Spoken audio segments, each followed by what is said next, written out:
America, we own a valuable prayer heritage, inherited if we will claim it. America's new government experiment under the Articles of Confederation was failing. States refused to grant the federal government enough power to work, so just 6 years after the Articles of Confederation were ratified by the 13 states, a constitutional convention was called to find that correct balance of powers in unity. The Articles were replaced by our new U.S. Constitution.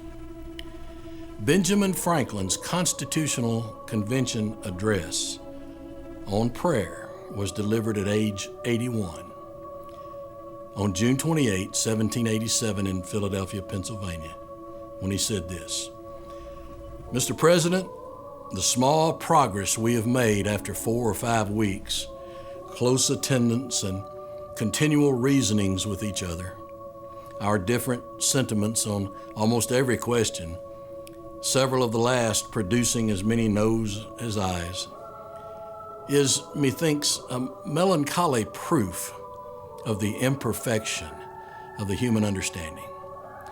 We indeed seem to feel our own want of political wisdom, since we've been running about in search of it.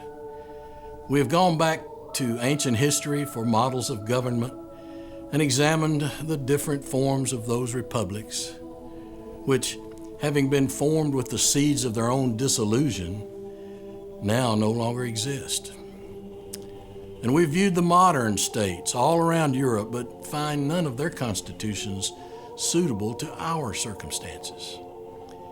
In this situation of this assembly, groping, as it were, in the dark to find political truth and scarce able to distinguish it, when to us, how has it happened, sir, that we have not hitherto once thought of humbly applying to the Father of lights to illuminate our understandings? In the beginning of the contest with Great Britain, when we were sensible of danger, we had daily prayer in this room for the divine protection. Our prayers, sir, were heard, and they were graciously answered. All of us who were engaged in the struggle must have observed frequent instances of a superintending providence in our favor. To that kind providence we owe this happy opportunity of consulting in peace on the means of establishing our future natural felicity. And we have now forgotten that powerful friend? Or do we imagine that we no longer need his assistance? I have lived, sir, a long time, and the longer I live, the more convincing proofs I see of this truth, that God governs in the affairs of men. And if a sparrow cannot fall to the ground without his notice, is it probable that an empire can rise without his aid? We have been assured, sir, in the sacred writings that except the Lord build, they labor in vain that build it. I firmly believe this, and I also believe that without his concurring aid, we shall succeed in this political building no better than the builders of Babel. We shall be divided by our little partial local interests. Our projects will be confounded, and we ourselves shall become a reproach and a byword down to future age. And what is worse, mankind may hereafter, this unfortunate instance, despair of establishing governments by human wisdom and leave it to chance, war, and conquest. I therefore beg leave to move that henceforth prayers imploring the assistance of heaven and its blessings on our deliberations be held in this assembly every morning before we proceed to business, and that one or more of the clergy of this city be requested to officiate in that service. In John Bigelow's The Works of Benjamin Franklin, a footnote on page 378 referring to Franklin's speech states this: "To the original draft of this speech, there is the following note appended in the handwriting of Dr. Franklin, quote, 'The convention, except 3 or 4 persons, thought prayer unnecessary.'" The same notation, by the way, is given as a footnote on page 452 of Max Farron's records of the Federal Convention. Bigelow continues by saying, quote, "The time which had elapsed without prayers in the convention sufficiently explains the failures of Franklin's motions."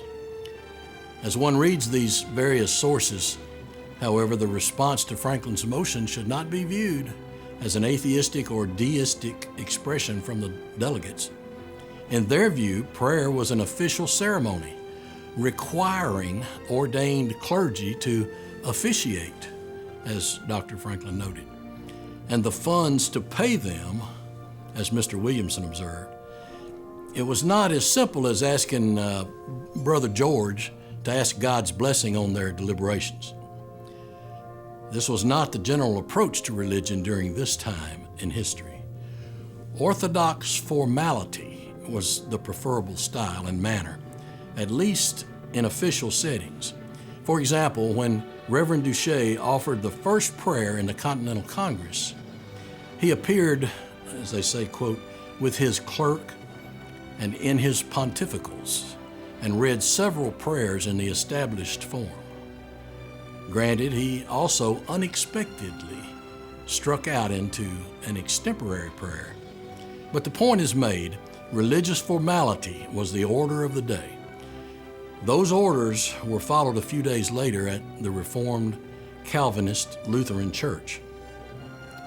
In response to Franklin's appeal, Virginia's Mr. Randolph offered a counter-proposal.